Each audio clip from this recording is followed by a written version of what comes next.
Hello. So I was watching one of the ladies on Instagram and she was doing an intuition test, right? This is so weird. I'm sorry. I'm looking on the side, okay? I'm looking on the side and speak because I want to see that I'm visually looking at the camera, but it looks weird, okay? I have to admit to this. It's like I'm looking on the side. I can't see how myself talking. I'm just looking at the side of myself. Anyways, sidebar. Okay, so now, okay, I want to talk about intuition, right? So it's interesting because your intuition, you can't really see it, but then you can see it because some of us are able to see through our intuition in terms of clairvoyance energy. But anyway, that's a whole nother thing. I wanted to say that I was watching this lady, Latha, I believe her name is, on IG, and she was doing an intuition test, and she was like, can you um can you do you know which crystal I'm holding in my hand? Can you in I don't want to say can you guess, but I don't know if that's what she said, if you can guess which one am I holding in my hand. But um using your intuition, right? So I observed her and I did the test. I did the muscle test of my intuition. And what I discovered was that, and it's just crazy because usually when I talk, I look up in the air, then I go back and see myself talking, right? But it's so hard to not see where the camera is on this iPad. I just got this iPad. So it's gonna look off. Like it's gonna look like I'm looking at you, but I'm not looking at you. I'm looking off. But anyways, so we're gonna have to figure this out because this is a little weird. But so basically, I did the intuition test and I was observing her. And as I was observing, as I was observing her information, so she basically give four examples. She gave amethyst, citrine, smoky quartz, and the last one was obsidian. So already having information about crystals and understanding what crystals and their properties in terms of like the definition, but also I also feel the energy of the crystals, right? So I also have a feeling of what each crystals feel like.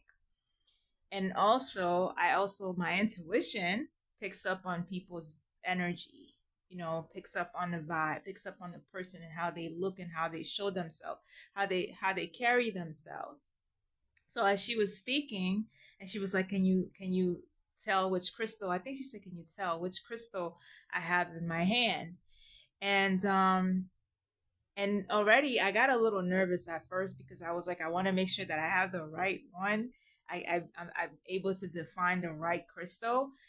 Now, because I was already that, I had this feeling of anxiety because I was like wanting to get the answer very quickly, and not just get the answer quickly, but I wanted to have it right, and I wanted to make sure that it was the correct answer. Now, I'm saying that because this is important, because when it comes to your intuition, you can't rush into the energy. You can't be anxious with the energy, and you have to be trusting. And you're not concerned about whether it's right or wrong. You're just more in terms of how you feel about the energy of your intuition. What is your intuition guiding you to do? What is your intuition telling you to do?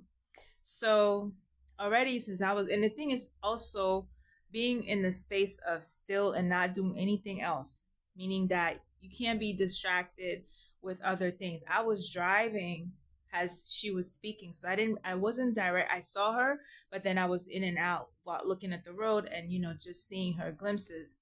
So all of that, and also coming back from work, I was very tired, and also I was very hungry. So all of those are factors as well, where it's like I'm not completely focused and putting all my attention in to her. However, based on the vibe and the information that she provided, I can already tell. So I was going based off of like, based on just that, what can I define without even thinking or without even blinking, in a way that's kind of like, I feel it's a little bit rushed if I don't really take a pause and slow down and breathe, because you still have to slow down to be able to get the guidance and insight. This is why sometimes we learn things the hard way, because if someone is asking you to do something and then you agree to it, only to find out that that was not the best choice for you, that was not the best decision you should have considered making, right? So this is also where discernment comes. When the discernment comes, you have to have like what is it, processing time, where you have to be able to uh take some time to understand your what's going on and the options that you have with you, and then get into making the best decision and the best choice. You need a little bit of time. You need to be able to slow down. You need to be able to gather the insight, which one makes sense and what doesn't. So I was now I'm not even looking at the screen. I was listening to her, right? So I'm listening to her, and all I'm seeing is my visual eyes is seeing that, oh, there's amethyst. So amethyst was like very pronounced. It's like sometimes it's the first thing your eyes lean towards, is lingers in your mind, or that's what you notice, right? So I don't know why, like amethyst, I'm thinking about the color amethyst, I'm thinking about purple, I'm thinking about, but I'm not really thinking about how it feels. But I knew that with her, in the way that she was speaking, in the way that she was expressing herself, that something told me that she had a grounding crystal in her hand. So, based off of that, I should have already done the process of elimination, but instead, I got distracted. I didn't even listen to that part of my intuition. I rather listened to just my mind and listen to that fact that, oh, my mind is seeing my regular eye is seeing that amethyst could be amethyst. So like I'm like second guessing myself. And like it's probably amethyst, but I'm not sure. I had a feeling that it wasn't obsidian, right? Because obsidian is also a grounding crystal. I know that grounding crystals are usually dark in colors. There may be browns and blacks, the root chakra. So already knowing that information, I should eliminate citrine. Citrine is more like, because grounding is a little bit more calm, right? Citrine is more like not necessarily grounding. It's like in the middle of being like high, but and excited, like moving. Grounding is supposed to be like still and stable, steady. Citrine is yellow, so the color is usually movement. The color is more action oriented. It's the solar plexus.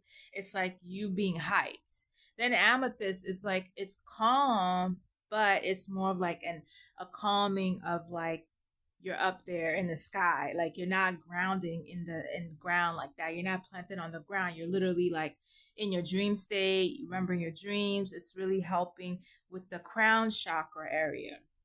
So something told me whatever she had in her hand is just something about her energy gave me grounding vibes.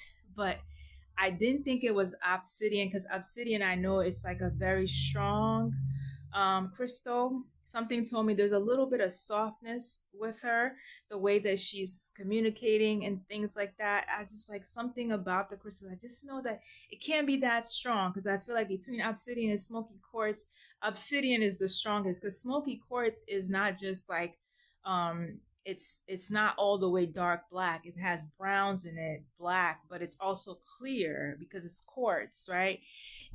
And so okay, so then anyway, so I'm saying this because when she revealed the answer, and that was another thing too, I didn't give myself a chance. I did pause.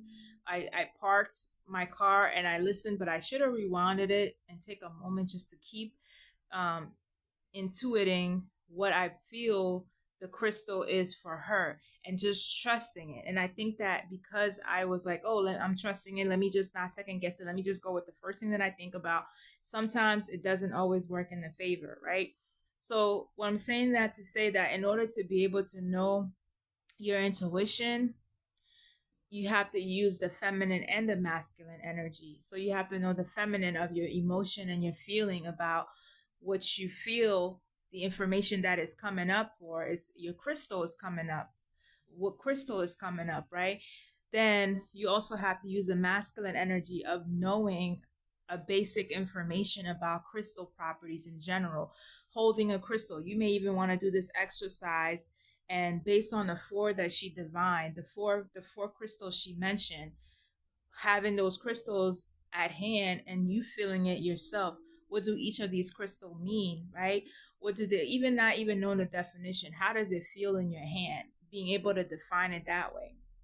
So anyway, I was just like, I already had experience, but the thing about it is like I don't often use smoky quartz, so maybe if I use it as often, I would have known because I know citrine, I know amethyst, I know I have that too, and I know obsidian.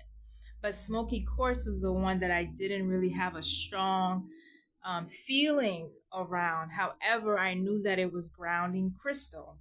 It had a little bit of calmness to it.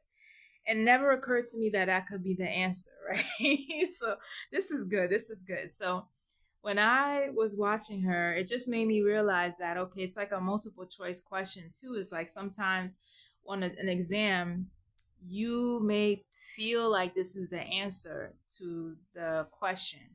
However, you can't just feel that this is the answer without also having an understanding of each choices. What do each of them mean? If you know exactly the meaning of it, then you will be able to know the answer to that question that is being asked. And you will be able to do process of elimination, knowing for sure that, oh, I know it definitely can't be this because, like I said, in terms of the grounding crystal, amethyst is not a grounding crystal. um, citrine is not a grounding crystal. However, you have obsidian, black obsidian, and then you have smoky quartz. Those two, it narrows it down to those two. And then the fact that I was like, there, I just don't feel that it's obsidian. Something feels like it doesn't tell me that obsidian is really the answer. So the only other option would be smoky quartz, even if I'm not really quite sure if it was smoky quartz. The only other option could be that, and that actually was the crystal that she ended up holding in her hand, was smoky quartz.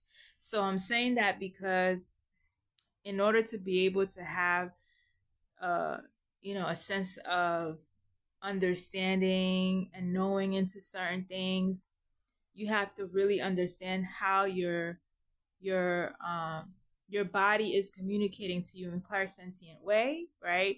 So even that, like another situation happened while I was driving, and my left hand tingled. There's also things that happened prior, like I was driving home from work. Okay, even when I was at work too, it's just another thing I wanted to segue into. I wanted to do it as like a separate video, because that's just separate. But like, okay, so another thing about discernment, because that's also part of your intuition, being able, because discernment is like also a form of process of elimination, just to be able to discern what you're surrounding, discern the energy around you, so you can make the best decision. Because decision is cutting, to incision, incisions, all of these things, because it's like surgery, you're cutting things out. So to decide something means that you have to let go of something to define something else for you. So sometimes making the decision, sometimes we have a hard time making a decision because we don't have the clarity, we don't have the understanding or the knowing of what it is that we want. We have to first define that. That's one way of making a decision, your desires. Another way of decision making is also what don't you desire, and eliminating that option as well. What's around you that doesn't feel right? What's around you that feels off? Something feels off. Listening and honing into that energy of what is feeling off for you, and being able to help you make the best decision, right? There's always going to be signs. There's always going to be warning flag, right? A warning sign. So for me, it's like also going through the liver cleanse, the liver connected to your solar plexus energy, and how to make decisions, right? That's also solar plexus taking actions. So for me, I noticed that, okay, when I stopped, the whole caffeine, and I get back into my coffee sometimes. Once in a moon, I go into coffee mode when I'm at work. But I noticed that my face starts to clear when I'm like drinking more water. I'm not having a lot of sugar intake, but I have like more water, fruits, vegetables, things that are really supporting my body, right? just being in that mode and just creating a routine and a regime. So where I'm like doing it, like if I'm doing it in a consistent way, in a disciplinary way, in a committed way, it starts to show. My face just cleared up very, very, like I just feel like really rejuvenated and clear in my skin as well. So doing that, and what led me to speak about that. Oh, okay, this is where I'm going with this. So it shows. Your fruits of your labor is showing. And what happens is that you may be around people because your aura, right? Your aura is expanding. Your aura is feeling like it's lit up, you know? And people want to get lit with you because something about your energy is so healing and so high vibrational. And you have to be very mindful too with that, because when you're around other energies where they may not be in that space, they just kind of like doing their daily activity, they don't know like to do shadow work, any of those sorts. You have to be very mindful of the people around you and what they're coming to exchange with you. So I remember I was at work and I was having a conversation. It's like I was just minding my own business, and this person comes to me, and all of a sudden they're like giving me a hand pound or whatever to agree with something. And I actually, in the space of what was happening, it's like I literally, I don't know, want to say that I got caught off guard. I was very aware, but I was very calm, and I allowed them to exchange energies. Then I realized that I should have been aware for next time that these things occur. So, and also in that space, I was like, not necessarily upset, like in a way where it's like, okay, this person, I'm going to tell them no. Sometimes it's like, this is how they are in terms of how they relate to people.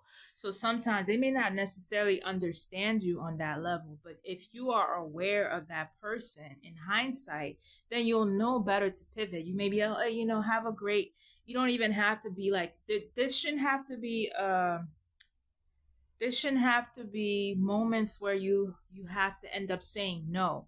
Like you can actually get into situations with this person, the people that you really don't want to be engaging with, where they're not even in your space, right? They don't even have access to you in those ways. So when they came to me and they did that, something told me to just go and wash my hands. I did. And also and it's like I at first I was like, oh, it's a no big deal. But then I thought about it and I was like, no, that's a big deal, because did I really feel right about it? Because that was their action and that's what they resonate with, that action, but I don't. And then I know for next time, I'm like, okay, I must assert that, right? Whether they feel, whether they get upset or not, it's really about me and how I'm feeling. So it really doesn't even matter. A no is a no, and that should be respected.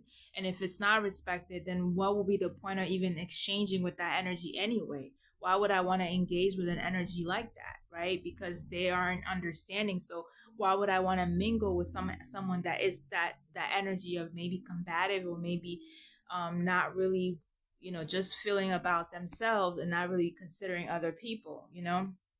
Or they might not even have the awareness to even understand in that way. So anyways, I was like, so that's what happened. Also, it's like feeling like there's people in my job place out of nowhere coming up to me, like wanting to engage with me. And then I'm thinking to myself, okay, what is the benefit they're receiving from engaging with me? Because I feel like there's no need for us to really communicate like that. We're just working and things like that. But then I know that there's something that I have within me that I can provide them with, right? A healing type of quality. And that's very helpful, but also being able to set the boundary, because it's okay to be able to engage with people because they need it. It's like you're helping them in their journey in some ways, right? But at the same time, you also have to set the boundary so you don't feel drained. So you don't feel like, oh my gosh, like um robbed out of your own energy. So That's part of my whole intuition and discernment. So as I was driving home, I stopped somewhere and something told me go through the parking lot area to cut through to get to the other side. When I went through the parking lot, even before that, my left hand tingled. And left is the receiving, right? And left is the feminine energy. So I was getting insight. Usually, when my left ear rings, it's like an insight that I'm getting from my spirit. And then when my right ear rings, it's like something that I have to, you know, be aware of in my presence in the instant moment at this time, and that I need to decide on. So when my left ear rung, I was also looking at it like, okay, after the fact. So what ended up happening is when my left hand tingled, my spirit was nudging me to pivot. It was nudging me to redirect. But I did not know. Sometimes I'm not sure if it's nudging me because you're on the right track, but it's also listen to the word right, right, right versus left, and right as in you're right and this is wrong, right. That's another thing that I want to reference. So as I was getting to underneath the parking area, I kept driving around. I'm like, oh shoot, that place is barricaded. That's what my spirit was telling me, is that, oh, don't go that way. Actually, left. It could also mean make a left turn, instead of a right turn. And that's interesting because I was driving, I did make the left turn, but then I had to make a right. I still had to go to right anyway, but that wasn't the reason. But it's almost was like it wasn't the right path. I should have taken the alternative path, because left can also be representing the left hand path, the path that's least popular, the path that's less taken, least taken. So that's where you go to, right? So then, because oftentimes most people use that parking area anyway, they go through, but then there's something that was barricading, and so then I realized I had to go around. So I actually took longer than I needed to. And that's why my spirit was nudging me like, hey, check this out. Hey, don't go there. So I've had different ways of receiving insight. Like most of the time, my ears would ring, right? The clairaudient part would come in. But sometimes it's the clairsentient. It's like the tingles in my head. It's the tingles in my hand or my feet, or the feeling sensations that would tell me and nudge me like, no, yes, no. Those like your body movement. Those like your pendulum is your body too. And then there are times where it's more of just the knowing. You just know, the claircognizant just telling me like, hey. Sometimes it's also visual. But visual for me, it's like when I'm in my dream state, or it depends, like visual part. But for me, most of the time, in terms of guidance, how I'm getting guidance, claircognizant, clairaudient. But I'm gonna say the top two for me is claircognizant and clairsentient. Those two right there. Also being a lot of Virgo energy. That's the sensitive energy of the clairsentient, right? Being very sensitive to energy and things like that, empathic.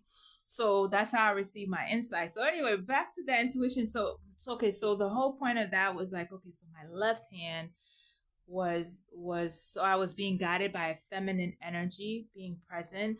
And also it could also have meant using the logic side, right? Using your mind as well, that, oh, don't take this is not the right path, go this way, this is the path that, even though right is not necessarily uh you're getting the left path, that's your right path to go to. But in this case, it's like the left path, I don't want to confuse anything, but basically I was also reading it like, okay, that wasn't the right path because my left hand was nudging instead of my right hand. So I was looking at it that way too. So in multiple layers I was looking at it. So going back to the intuition test, I'm like, oh shoot, I'm going to do that more often, because at first, using my emotion and feeling like, oh, I'm feeling like it's a grounding crystal. But then, because the feel is what I got, but also the knowing part of it is understanding the properties of the crystals. I have a knowing of that. but also visually, because sometimes when you see things, sometimes you can get easily distracted, but by sight. So it's like you gotta sometimes subdue your sight to be able to see, especially when it's just your regular eye. You can't just see with those two eyes. You gotta see with your first eye. You gotta be able to see like, okay, what else is being shown very in a whispery way. What else is being shown is in a very subtle way. Are you sure this is the right answer? Maybe asking yourself that question too before you even proceed with the answer. But I was like, let me just go for it, because then I was like this: if I wasn't distracted, if I was present, um, attentive, that's important. Then I would have been more aware of everything else, because I was also driving. I was tired.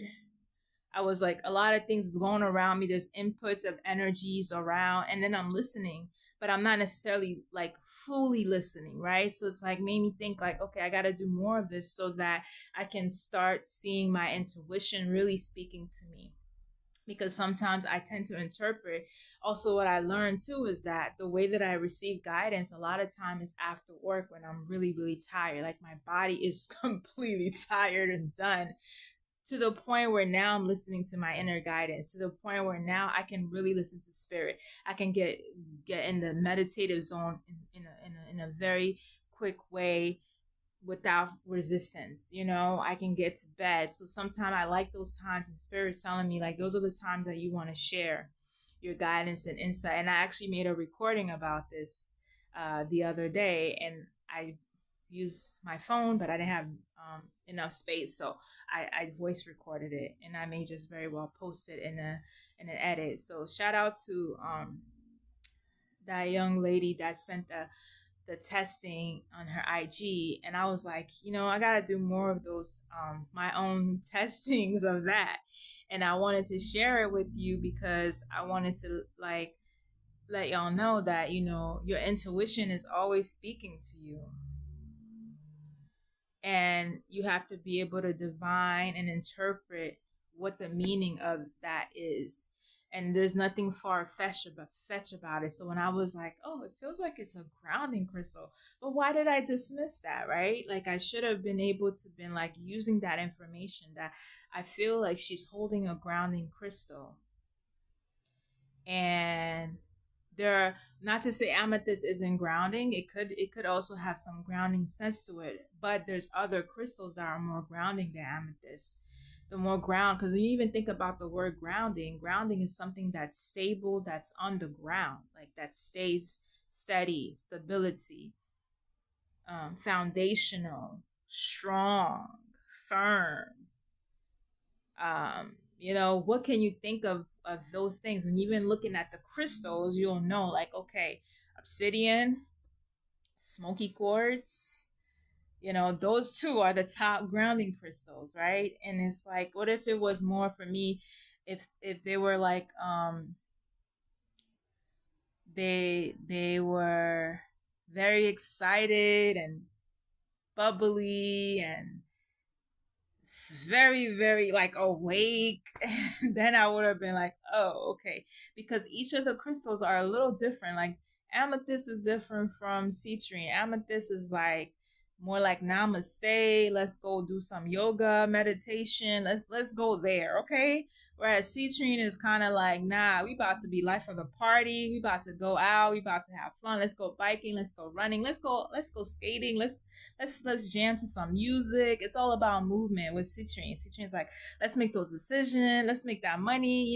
It's that solar plexus. And then you have smoky quartz. It's like, nah, I just want to chill. I just want to listen to some jazz, and I just want to just lay back and relax, and I just want to just the moonlight, like just want to like just chill in that, and I don't want nobody in my space. Like, I don't want to be life of the party. I want to be grounded. Okay, I want to stay in the ground and leave me alone, right? And then obsidian is even much deeper than that because it's a darker crystal. Obsidian is like, man, if this person don't get out of my space, shoot, I'm a, you know, He's like absorbing all the energies. That's what obsidian does. Very strong. Okay, obsidian does not play. I'm gonna show them their shadow side. Like, oh, they think they're having all the fun. I'm gonna make them cry. I'm gonna make them cry. Obsidian's like, Citrine, I'm gonna need your ass to calm down. I'm about to break you right now. But obsidian is like, yo, like that deep voice. If you think about like the notes, the singing notes, it's like that tenor, that bass, that deep voice, like, ooh, like, you know what I'm saying? Each of them have some great uniqueness qualities to it. So anyways, I just wanted to come in and share with regards to your intuition and how your intuition speaks. Okay, so I'm gonna end it there. Peace. And this crystal, actually, this is malachite. Malachite is the heart. Okay, so this is like one of my favorite crystals to work with. I love me some malachite. It's the green is the color, and it's also could be because it's darker crystals are grounding, right? Thinking of it that way too. It could be like that too. You know, there's growth that happens through crystals that are like it's like more it's like very mature and um darker colors. Like you got to look at warm versus cool colors. Like I learned that too when I was a design consultant. We learned about the colors and how they work with an interior space. They open up the space, or they might be more closed in. But like with this, green, if you're looking to work with your heart, and that's what the energy of malachite does. It helps with your heart, and you have the in the heart chakra area, you have also pink crystals to work with. You can work with the green crystals, or you can work with the pink crystals. The green is more about growth, um, deep heart related things, that issues that you have going on that you need to work through. The pink crystals are more of like softly gracious, not soft because, but it's more like a gentle, like rose quartz. It's like being more gentle with yourself, dealing with self-love, because green's more like a relationship with other people, love relationships. But the pink crystal, like rose quartz, is more of like a self-love, being gentle with yourself, being more compassionate. So if you're lacking that, you may want to get yourself a rose quartz. Okay, so these are just examples of that, to tap more into your intuition. That type of crystal, amethyst is very helpful. All of the crystals are, because it does enhance something. Clear quartz actually is great, because clear quartz clarity, crown chakra related, depending on what you're working on. The sacral chakra crystals are very good too, especially tapping into your creativity. Your creativity is also, that intuitiveness, that gut feeling that you're feeling, that's all in your sacral energy, sacral plexus energy, right? Being able to strengthen those parts of you. If you're doing work of any kind of healing type of work, you're definitely going to need grounding crystals. Even when you're sleeping at night, grounding crystals help protect the space. That's the word, protection. Not only is it grounding, but it's very protective. Like obsidian, don't nobody want to mess with obsidian. Okay, crystals like run away. It's like the people too. It's like ain't nobody gonna try you. But then if you're very sensitive, you also may want to need a selenite. Because for me, when I was at work, I had to have selenite with me because obsidian was so strong. Like it absorbs a lot of energy. So it's like you need a balance between the two, right? So it does help with like frequency, like wave frequency, extra low frequencies, electronics, having, shungite is really good for that, especially. But black obsidian too, because if you don't have really shungite, you could use black obsidian for those things, and places in your office or places near your phone area, those kinds of things to help with the noise and things like that. You want to feel grounded. If you're sleeping at night, you're always up in the astral, you want to feel grounded and protected, protecting your space. Black obsidian, black tourmaline, root type of chakra, root working with the roots of foundational, being feeling the energy of protection. Those are the crystals that you want to go with. I don't know how I segued into this, but I was listening to that young lady, and she's like have me now going into crystal, and things like that. But I just, I thank her for that because it had me thinking about speaking more about the intuition. Anyways, with that being said, if you have any question, feel free to ask me questions. You like to connect further with me, feel free to message me, and we could go from there. Peace.